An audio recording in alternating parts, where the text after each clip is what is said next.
کۆمەڵی شۆڕژگێرانی زەحمەتکێشانی کوردستان کە چەندین جارە تکرار ئەکرێتەوە لەلایەن ئەو چەکدارانە زیان بە ڕز و باغ و هاوڵاتیانی دەڤەرەکە گەیاندراوە.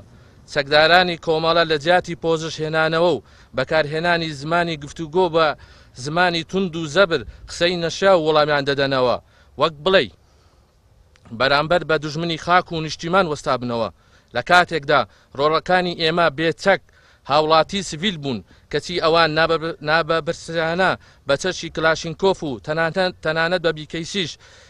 دەستڕێژیان کردنە سەر و هەریەک لە فەرمان ئەسکەندەر عومەر ئاغا و لوقمان ئەسکەندەر عومەر ئاغا بە ناڕەوا شەهید دەکرێن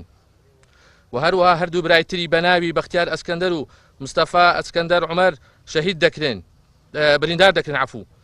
دەبێت بڵێن بوونی ئەوان لە ناو گوند و باغ و بێستان و گوندیشان بووتە هۆکارێک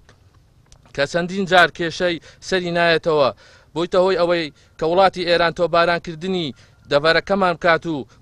گوندی سوتانەوە و ڕز و باغ و زیانیان پێگەیاندووە لە وەرگای کۆچبەران و